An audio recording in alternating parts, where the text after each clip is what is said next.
All righty, here we go. So thank you this morning for joining us this morning. We are a Rotary Club in formation, and we're going to have a unique focus on the Caribbean, unlike many Rotary clubs who focus on the locality in which they're operating. The Rotary E-Club of Raleigh International is an online-only club, and the founding members, who are David, myself, and Peter, are members of District 7710, which is located near Raleigh, North Carolina, includes 10 counties in central North Carolina. And as we mentioned earlier, Peter is actually in the Miami area, but has been a member of a Rotary Club in this Raleigh area district for the last couple of years. And we, as a new club, will be welcoming members from around the world to join us for fun, fellowship, and service. All right, machine work. There we go. Okay. As I mentioned before we got started, as a club, we want to focus on supporting our members, because that's one of the values of Rotary, is to get to know people. And we also want to conduct meaningful service and have fun while we're doing it. We encourage our members to participate in local Rotary clubs and to join them for hands-on service. So, for instance, we have a member from Africa. Obviously, he's not going to do service projects with us in North Carolina. The commute would be really pretty hard. So we're going to link him up with local clubs, and we'll do that for you as well. Since we're an E-Club, we'll probably not often have service projects in North Carolina, but we can link you up with a club that's close to your home, and I can help you with that. We will have 1 or 2 international projects every year, and we are going to start the focus will be the Caribbean, but we're going to start in Jamaica, and we're partnering with a very well-established club. They've been around for over 20 years. They're called the Rotary Club of Kingston East and Port Royal. We started, before we actually began this club, the 3 founding members, Peter, David, and I, participated in a project at Morant Bay High School, which is actually Peter's alma mater. It is in the poorest parish of the country. We renovated a nurse's station to help provide a more efficient and comfortable space for the medical support of the students and staff. And we couldn't have done it without the partnership of the Rotary Club of Kingston East and Port Royal. They provided oversight and actually implementation of the project, which required support of the trades and local experts. It also received the support of the Alumni Association and, of course, the school staff. This project for us was really a very heartwarming experience. And we enjoyed the process, not only of the work, but meeting the people there. And there's a few pictures. The picture on the left is of the nurses area before they got started. You can see a lot of mold on the wall. And I'm peeking around the corner where it's still in process. They took care of the mold in the ceilings, and they repainted the walls. And if you look on the right-hand side, that's a shower area with a hole in the wall getting the plumbing started. And then on the right-hand side there is the finished shower installation. So this project took a few months to be completed, but was definitely welcomed by the school. And because this was such a wonderful experience, we established a working with the Rotary Club of Kingston East and Port Royal. We are creating a sister club agreement where we will create joint projects in the future and support each other in various projects, and also to develop international friendships with these people, and to establish a cultural understanding, peace building, if you will, between Jamaicans and the other members of the club. And just recently logging in is Oforka, who is a brand new member of the club and joining us from Cameroon. Welcome, Oforka. Good to see you. Thank you. So, great. So our next project, we've already applied for a grant, will be with the Lister Mayor Gilby High School for the Deaf. And this is the only certified school for the deaf in Jamaica. We visited the school when we were there for our first project in May, and then David and Peter went back just a couple weeks ago, as they mentioned. And so during these visits, we were absolutely moved by the dedication of the staff. to support these kids. And these kids, being deaf, are marginalized in this society, which is not really surprising. And so the school is just so dedicated to helping these kids. All the staff, no matter their role, are fluent in Jamaican Sign Language and clearly care about the kids, not the least of which was the lady that helped keep the school clean. She was just everybody's grandma, I think. She just really loved these children. The needs of this school are very long, and they've prioritized their needs. And we look forward to fulfilling their first priority this year, which is computers and projectors for classrooms and the Learning Center. And this will allow them to become bilingual. These kids their first language is Jamaican Sign Language. So English is their second language. And so this computer program that is customized for them will help teach them English through the use of Jamaican Sign Language. And this will then hopefully help the kids have meaningful careers. And the computers will also help them with computer coding and online learning, as well as preparation for other life skills. So this is our first priority. And there are a number of other priorities from small to very large. And the next one in their priority list is a counseling hub. This hub will be to provide one-on-one counseling for the kids. You can imagine they have many psychosocial needs. And so if they could have a comfortable space to provide counseling, that would be helpful for them. And that is our goal, to do that. And then there are many other priorities, as I've mentioned. So we expect, honestly, to be able to work with this school for meaningful projects for the next perhaps 5 years or so. Along with doing good at the school, we want to learn about the culture in Jamaica and have fun. And so when we were there in May, we went on a cultural tour of downtown Kingston, where there's a what's called a Kingston Creative Nonprofit. They have renovated the downtown area and have blocks and blocks of these wall murals. And not only was it interesting to see the depiction of Jamaican culture, which was interesting and illuminating for those of us that are not immersed in it, is that when you go along this walk, there are various murals that have QR codes. And if you click on it with your phone, the images on the wall actually are animated. It was fascinating to see the creativity of taking a two-dimensional art form and making it move. It was amazing. So these sorts of activities will help us develop close connections with each other, as well as understanding more about the culture. So when we do these international service trips, we will intentionally include hands-on service. And that, for instance, for this upcoming project with computers, that's going to be a little bit of a challenge, because what do you do? Well, we might be able to help set up the computers. And we're also asking the local Rotary Club and the school, what else could we do that would involve the Rotarians with hands-on service while we are there? So we don't precisely know what we will do next time for hands-on service, but we are intentionally going to include those sorts of activities. We will also have activities with our sister club, the Rotary Club of Kingston East and Port Royal. And again, as I just mentioned, the cultural experiences, so we understand more about the country. With international travel, some of us do it often, others of us less so. We will make sure you're comfortable with it. We will have a travel team within the club that will organize the travel, including air, hotel, and local transportation, and the activities on the ground. We'll also do an orientation so people know what to expect and you'll feel comfortable going there. The optional tourist activities will be offered either before or after the trip. We'll probably say, hey, if you want to extend your vacation, here are some things that you can do. Family and friends, of course, are welcome to attend.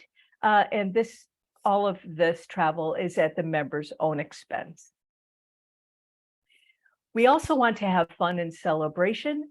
And while we were in Jamaica in May, we were delighted by a local Rotarian who, well, first of all, we were doing hands-on work at the school, and we were shoveling very heavy concrete. And we were occasionally taking a break because it was Jamaica and hot. and humid, and we were not used to having to lift all this heavy concrete.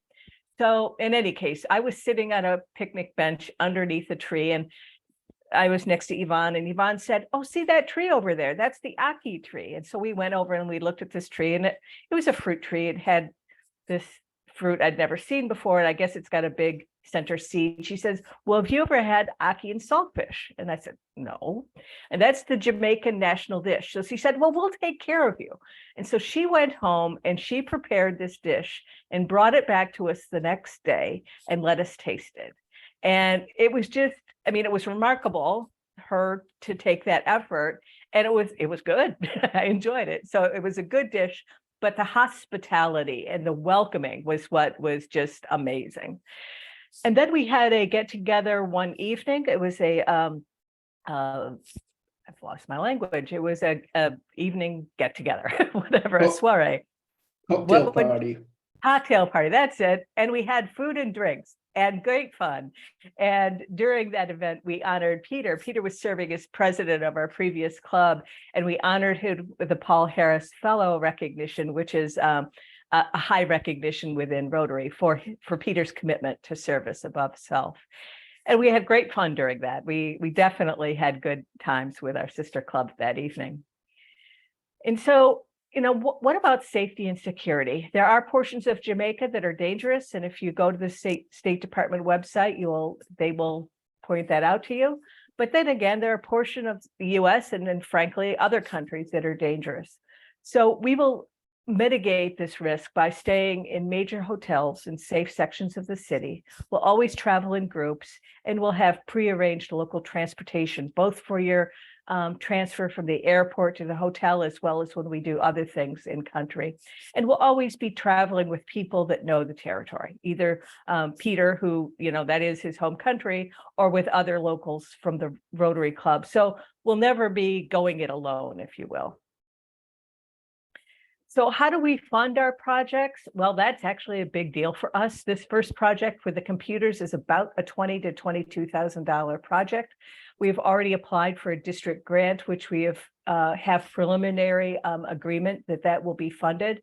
We are also actively now soliciting corporate sponsorships, so we're hoping that members will facilitate that. We'll encourage you to your capacity to also donate to our projects. And we have various levels of corporate sponsorships, which I won't bore you with now, but to say that raising money is going to be critical to the success of our projects, because we are a brand new club. We're not even official yet. So we basically have no money. So we're working to raise more. Now, David will be upset that I said basically we have no money, because we have identified $11,000 for this $22,000 project, but we still have $10,000, $11,000 more to raise. So we still have to find some money someplace. When you join us, you join a network of Rotarians around the world. There's now 1.4 million Rotarians. They're global volunteers. We're in over 200 countries, and there's 46,000 clubs worldwide. And when you become a Rotarian, you're welcome to attend any Rotary meeting anywhere in the world. So one of the things on my to-do list is David and I are going to Croatia in a few weeks, and I'm going to see if perhaps there's a club there that we can pop into. So anyway, I encourage you to do that, because Rotary clubs are all distinct. Every club, just like every family, has their own personality, and it's variable within the United States, but it's even more variable within countries. Rotary's experience can be quite different if you're in Canada or Europe or Australia or Africa. And David and I have had the pleasure of having those sorts of meetings in other countries, and it's always eye-opening and heartwarming to see people around the world that care about service. When you join us, you're going to have an opportunity to make a real difference in the lives of people, predominantly in the Caribbean, but also in your hometown. And you are welcomed in any Rotary Club if you should show up. And I encourage you, as I said, to check us out in our various different flavors around the world. We are also affiliated with the Rotary Foundation, which is a separate corporation from Rotary International. And it's the highest rating, or it receives the highest rating from Charity Navigator, which is 4 stars. We have received that rating for 14 consecutive years. So it's a very well-run foundation. We ask Rotarians to give generously to the foundation according to your ability. We do include a very nominal donation in your club dues. And the donations to the foundation are invested for 3 years, which covers most of the overhead expenses of the foundation. And then it's returned to be used for projects around the world. And we get our donations back in 3 years. It's usually around $100,000 each year that comes back to the district to be used by club projects. So the foundation is really important to us. And indeed, this club has applied for a foundation grant. And as I said, it's just about ready to be approved. I serve the district as the foundation chair for the district. And we have submitted our grant proposal, and I expect that it will be approved by RI in the next week or so. So what can you expect of us? We are going to have interesting meetings in a variety of formats. You'll have opportunities to connect and to network and experience different cultures. And again, we're going to have hands-on service project at least every year, and we'll do some fun social events, both in person as well as through Zoom. When are we going to meet? Our next meeting is at the end of August, so basically in a month.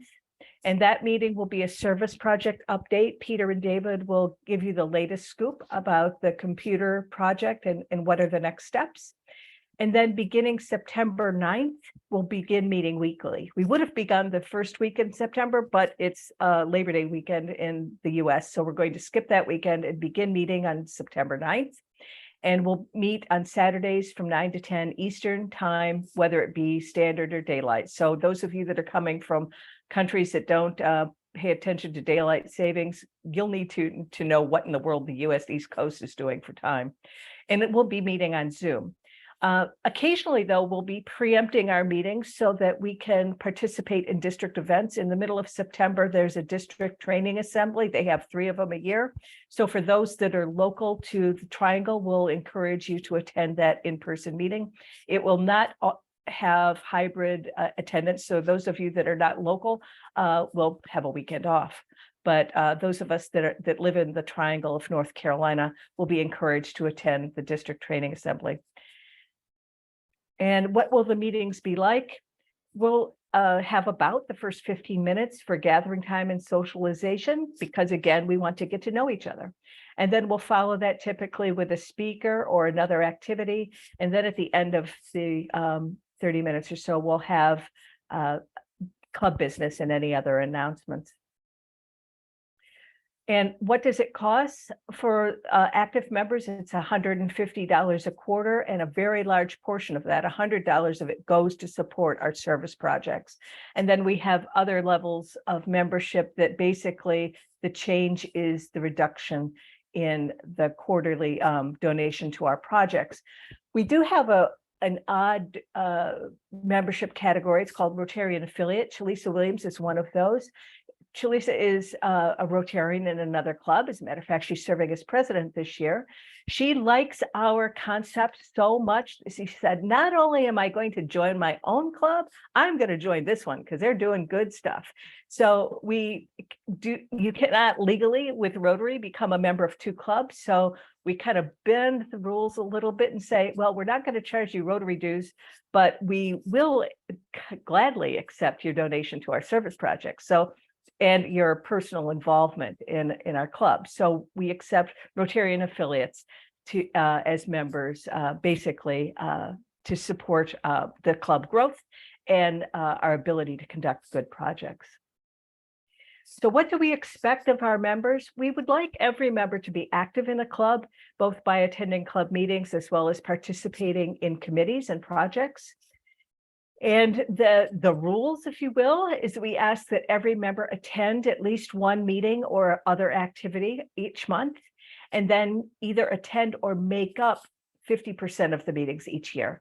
And as you go through orientation, we'll explain what that means. But basically, a makeup meeting is let's say you're in Croatia, which is where David and I are going to go. Well, we can't attend a local club meeting here, perhaps while we're on the road, but we could attend a meeting in Croatia. So that would be considered a makeup meeting. You could also, if you missed this meeting, listen to the recording on YouTube. That too would be considered a makeup meeting.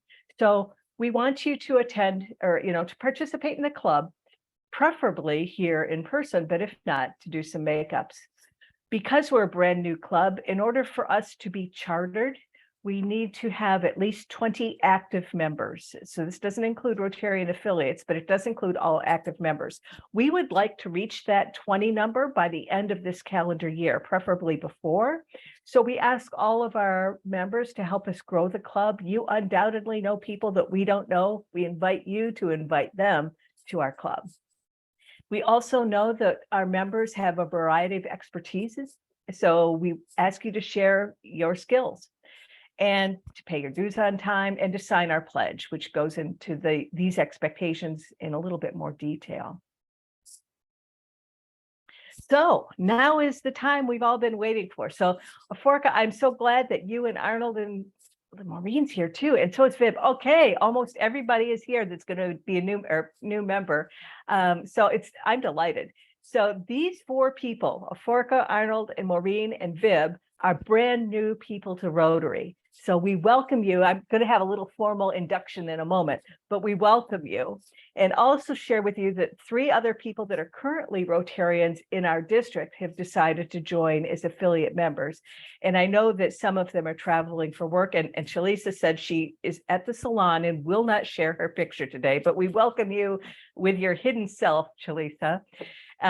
And again, especially that you're serving as president this year, but Chalisa is very well connected in the Caribbean and is excited about what our club is offering. So without further ado, let us do this official installation. It's my pleasure to induct new members, Aforka Anselm from Cameroon, and Arnold Busketh, Maureen Cunningham, and Viv Shaw from North Carolina. And we also welcome our affiliate Rotarian members, Suzanne Botts, Elizabeth Weiner, and Shalisa Williams, into the Rotary E-Club of Raleigh International, which is a satellite club of the Rotary Club of Oxford. As a member of Rotary, you're part of a worldwide organization of more than 1.4 million community, business, and professional leaders. Rotarians are people of action, leaders that join together in fellowship to provide humanitarian service, to promote high ethical standards, and to encourage peace and understanding. I encourage you to become actively involved in the club and to learn as much as you can about Rotary. You will be inspired. One of the many privileges of membership is enjoying the fellowship of like-minded adults in a warm and friendly atmosphere, not only in this club, but in any of the more than 46,000 Rotary clubs around the world. And with many clubs meeting online or with hybrid options, you can visit clubs almost anywhere.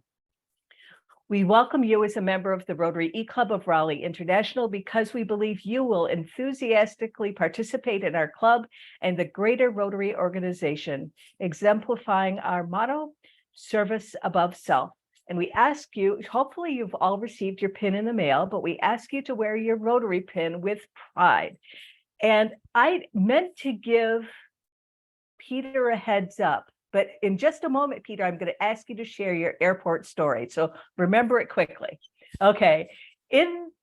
Now, I would like you to please welcome our newest active members, Aforka, Arnold, Maureen, and Viv, and our Rotarian affiliates, Suzanne, Elizabeth, and Shalisa. Would you please welcome them with virtual applause and a welcome message in the chat box. Thank you and congratulations. We're so happy to have you with us. Okay, so Peter has a lovely story about his time in the airport. Would you like to share that with us?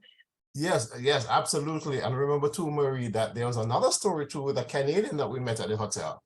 But yep, you can share them both. We've got enough time.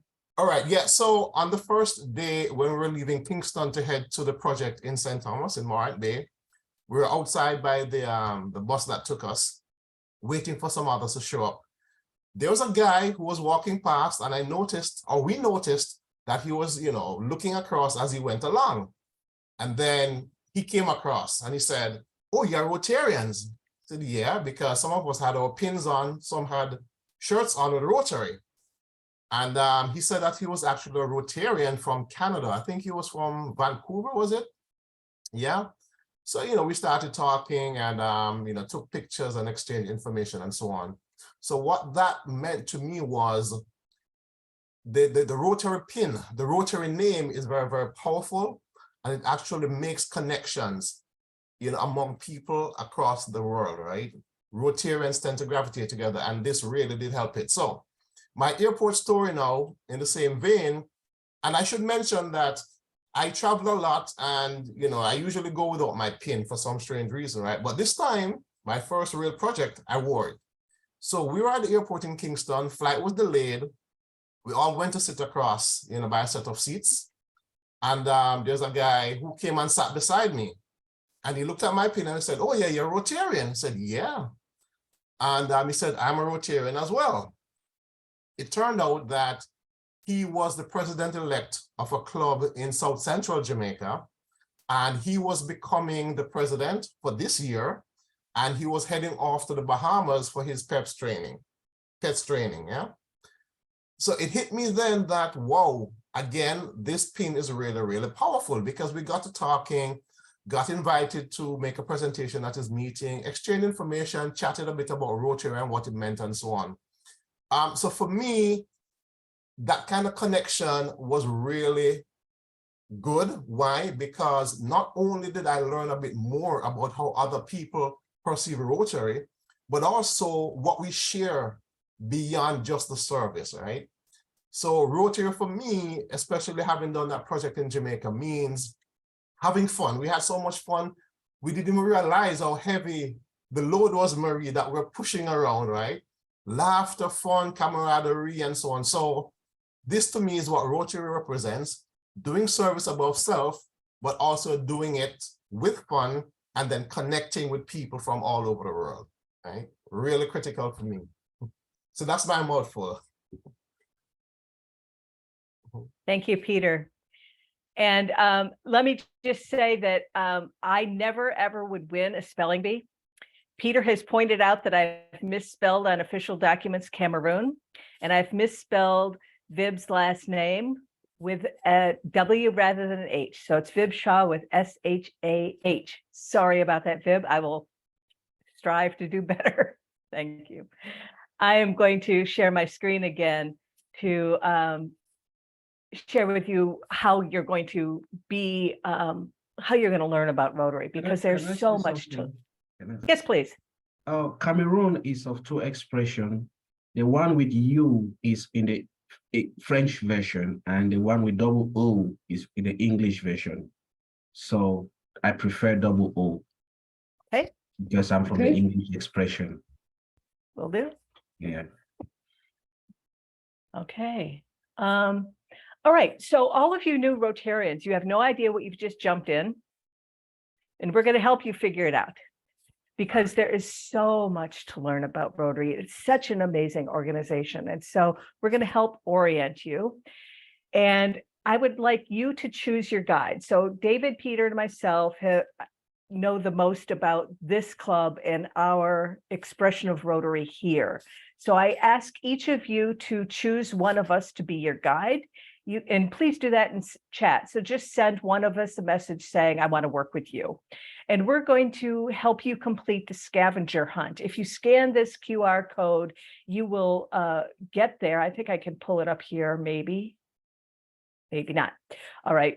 In any case, it's a stepwise process that will help orient you to some of the aspects of the administration of the of Rotary, like how do you find information, and basically help onboard you. It wouldn't take probably more than a couple of weeks to complete this.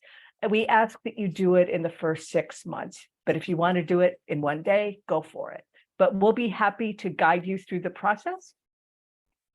We also ask you to participate in a committee. And right now, these are pretty much in our order of need. We need someone to provide service project coordination and management. We certainly need to grow membership. We're asking everyone to take on that responsibility, but we could use an official chair for the membership committee. And again, we want to grow to a minimum of 20 members by the end of the year, but preferably more, closer to 25 or even 30. We need to identify a travel team. Our next project in Jamaica will likely be early next year. We'll have a better handle on that in the coming week when we're going to be meeting with our sister club. We also need a public image team and a club service team, which that club service means club administration, if you will. It would involve helping to find speakers for our programs and that sort of thing. And then the international service will evolve over time. We already know our next project, but we will need to also develop connections internationally. And Sam is a past Peace Corps volunteer. He undoubtedly knows people around the world that can help develop these connections and help us become a more vibrant club. I just read the Rotarian magazine. Once you're a member and signed up to Rotary, you are subscribed to the Rotarian magazine. I don't tell anybody this, but I don't read it every month. But I read part of one of the articles this month, and there was a club in Singapore that had about 200 members, 190 members or so, and they did international service, much like we're planning on doing. And they actually had members from around the world, just like we hope to have. And they became a very active, vibrant, and effective club. And so these international connections are important to us.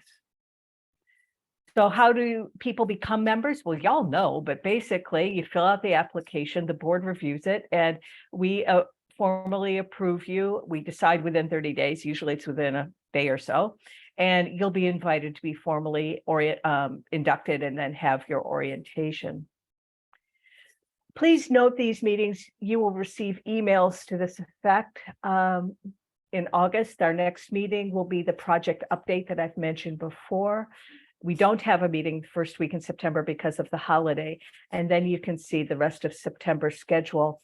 Again, the September 16th is an in-person only meeting. I encourage all the new Rotarians that are going to be available to register for that, and we can help you do that. We do that in our database called DACDB. And then September 23rd, we will be honored by a visit by our district governor. There's a district governor serves a district. In our case, it's 47 clubs in Central North Carolina. Governor Veronica Bent will be joining us on the 23rd. And then we'll have an informational meeting for potential members at the end of September. And our board meetings are typically scheduled at the end of September or at the end of every month. Members are welcome to attend board meetings. They are open meetings, but voting members are just the members of the board. Okay, so how can you help us? We really need two things right now. We need to grow and we need money to do good. And as I mentioned, we need to raise around $11,000. So please help us identify people who are willing to be sponsors and corporate sponsors. And then we need to grow our membership. So please invite your friends and family to learn about the club. You can share the YouTube recording of today's meeting, which will be loaded within the next 24 hours. I will send you an email when it's up. And Sam, I do not have your email, and Stephen, I don't believe I have. I might have yours, Stephen, but if you wouldn't mind putting in chat your email so I can include you on the distribution list, that would be great. If you have a potential member, what I need from you, or this is also a potential sponsor. Let me just say, I understand it is very difficult for many people to ask for money. So if you are one of those people that find it uncomfortable, but you know someone or some organization that might be willing to be a sponsor, please let us know. I'm serving as secretary, so if you send me the name of the person, their email and their mobile, and if it's a corporate sponsor, also the person's title and the company, if you send it to me at this address, I will put them on our distribution list. And if you tell me that it's a sponsor, I'll segregate them into a sponsors list as opposed to a potential new member list. So let me know who we should be adding to our distribution list to receive our newsletters and mailings. And then, of course, for the potential donors, we will either ask you to reach out to them to solicit the donation, or you can say, hey, I'm not comfortable doing it. Would one of you do it? And one of the directors will reach out to the organization. But again, that's top priority, is to grow our membership as well as to have a little bit more money. So just as a reminder, the club is all about fun, fellowship, and service. And the other language on the screen is Rotary's vision statement. And I think it aptly captures what we're all about as this club. So I think that may be my last slide. So any other questions?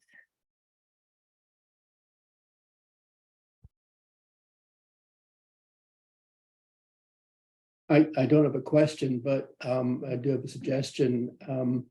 If anyone in the club is thinking about making a donation to the club, does your employer have a matching funds program where they will match your donation? That could be helpful. And right now, just so you know, for those that are in US based, we are not currently a not-for-profit organization. We're also just not even official. So let me talk about legally where we are. So in order to be an official satellite club, we have to have 8 members. Right now we have 7, and we expect that perhaps we'll have 8 in the next week. So once we have those 8 members, we will be able to submit the application to RI. This is a rather informal recognition. We still remain under the official control of the chartered satellite club. Our parent club is the Rotary Club of Oxford, North Carolina. So, but Rotary does recognize that we are in a growth phase, and we expect to charter. So this is a step. Then the next bigger step is to become a fully chartered Rotary Club. That's when we have 20 members. We will be able to submit for that. It is not a difficult process. So I expect that once we have those 20 members, it will be pretty automatic. And again, we hope to be completed with that at the end of this calendar year. Once that happens, we are a legal entity, and we will submit our information to the state of North Carolina to become a nonprofit, and we will also submit paperwork to the IRS to be a nonprofit. But this type of nonprofit does not allow donors to have tax-free or tax-exempt donations. That requires a 501c3, which we don't have yet, but we are working with a church to perhaps help us with that. We'll see how that plays out. And then we are also in the process of creating a nonprofit 501c3. David is working actively on that right now. We are going to start that corporation before we are even an official Rotary Club. So it'll be a standalone corporation, and we will apply for 501c3 status with the IRS. That whole process will likely take 4 to 9 months, somewhere in that range. A lot depends on how backed up the IRS is. So we will see. But we are on top of that. We know that we need to have a way to accept tax deductible contributions. Other questions? I got one more suggestion. Since we do have membership already spread around the world, perhaps we should advertise our meeting time in Universal Time in place of or in addition to Eastern Standard Time. And you're going to get to help me figure that out, because I can't figure out the daylight thing with that. just Google it. You'll find hundreds of responses telling you what Universal Time is. Yeah. Or just ask the computer, what time is it now in Peking or Beijing, for example. Yeah. Right. Yeah. Will do. That's an easy adjustment. Any other thoughts or? I just had one more thought, just as a sort of FYI, as you get to know the world of Rotary, talking about fundraising. Eventually we would like to get to really big grants, which in the Rotary world are called global grants. It's a matching grant. So if you want a $30,000 grant, you have to raise $15,000, for example. But I know of a project that took place in Burkina Faso in Western Africa, sponsored by the Rotary Club of Durham here in North Carolina. And somebody had a crazy idea. They said, why don't we write to the Rotary Club of Durham in England, because we're both the same name, and see if they would like to join the project with us. And they did. And they began to do that with other clubs around the world. And this became what is called a multi-district grant, where there were clubs from districts all over the world came together. And this ended up being a very large project. So that's kind of where the networking part can really help in practical ways. So it's not just networking the individuals, but it's networking as clubs and districts. And let me expand on that. You all are well aware, I'm sure, of the earthquake in Syria and Turkey earlier this year. There was a grant that was started by a district in North Carolina to the west of us near Charlotte. The district governor there started it. I'm not sure what the impetus was, but in any case, she put together a grant that will provide 2 converted tractor trailers that will provide school and medical facilities for the areas impacted by the earthquake. And since it's a mobile facility, they'll be able to go to different areas. That grant, if I recall correctly, was about $250,000, involved many dozens of clubs and probably a dozen different districts around the world. Probably on almost every continent. So those of you that have international connections, those really can help us as we grow and want to develop more complicated and comprehensive projects. Of course, when you're getting that much money, the oversight is pretty rigorous, but it is not impossible. And we can, of course, work with the experts within Rotary to help us craft effective grants. This club, I think, this potential club, this club has got 2 advantages I think you often don't see. Number one, we have Peter, who was born and raised in Jamaica and spent most of his career outside of Jamaica, but is still extremely well connected inside Jamaica. And so that helps with local culture, local connections. He's already made a couple of connections that I wouldn't even know how to start finding. The second secret sauce we have, if you like, is Marie. Marie is a past district governor, which means she was district governor in this area in North Carolina in 2019, 2020. She has met all 539 other district governors for that year, and they still maintain their network. And so whatever it is we need in terms of a connection, we can probably find that connection through Marie. A silly little example, when we were talking about partnering with the Rotary Club of Kingston East and Port Royal, we wanted to know more about that club. And so she contacted the person who was the district governor for the district in which Jamaica resides and asked to check out the club. And we got feedback, which was extremely positive, but it allowed us to do some due diligence work ahead of time before we even had a discussion with the club about partnering with them. So I think those 2 resources in this club should hopefully be very useful as we set up in this journey. Yeah. And might I just add, David, one of the things that excites me about this club is exactly what you just mentioned. I mean, apart from the connections, which I have in Jamaica and the rest of the Caribbean, how we have started this in terms of the preparation, the planning, all the meetings, the guidelines, and so on, through Marie, that has been really helpful for me in Rotary. And then also having traveled to Jamaica to be on my very first hands-on project, it taught me a whole lot. So I say this to say that, with our membership, growing with members from all over the world, I'm sure that this club will provide you with a perfect opportunity, again, to be able to provide service and then also to learn so much more about different areas of the world, learn about Jamaica, learn about the Caribbean.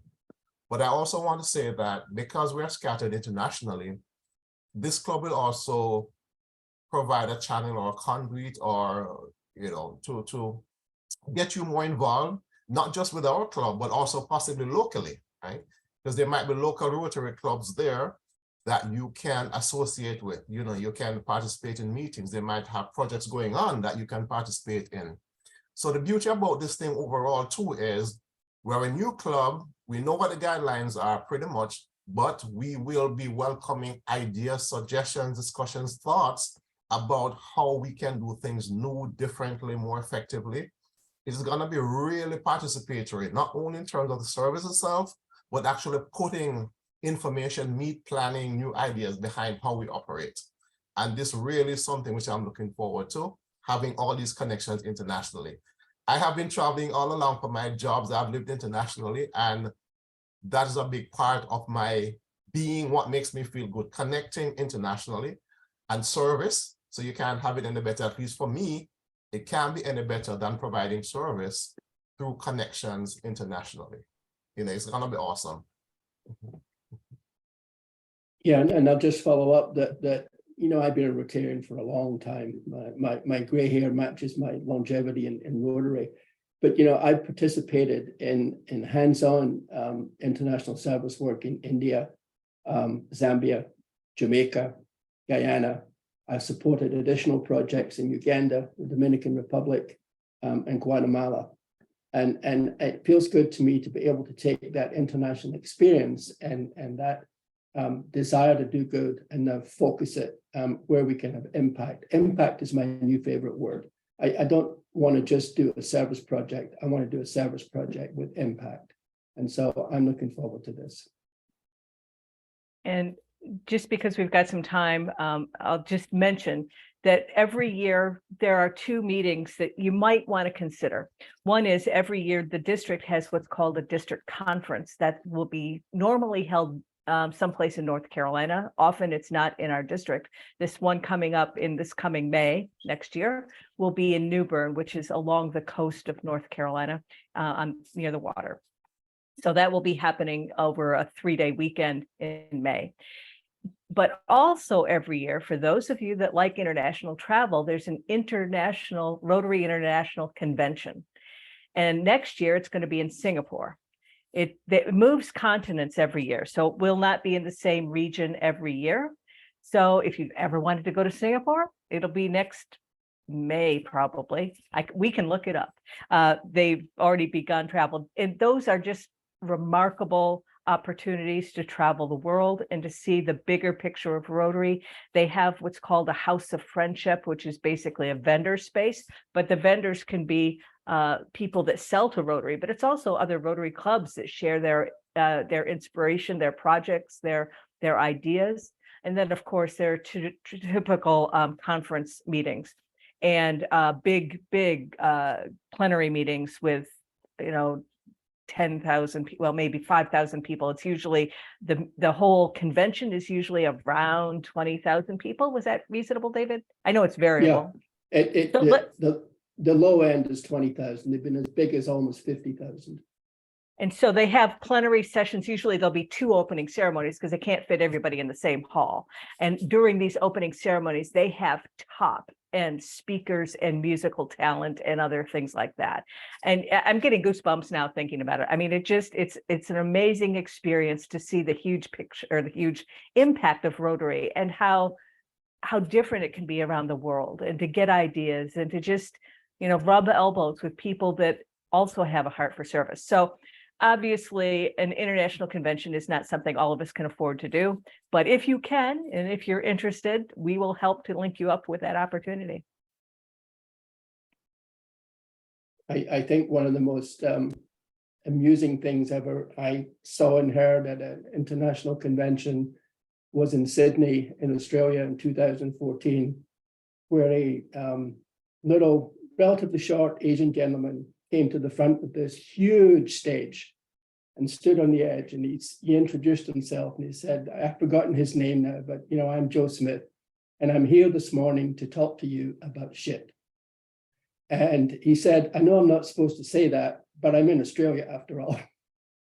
And he told this amazing story I don't know if you heard about the bottom of the pyramid concept. There's a pyramid of about 8 million people in the world, and the bottom 2 to 3 billion are very underprivileged.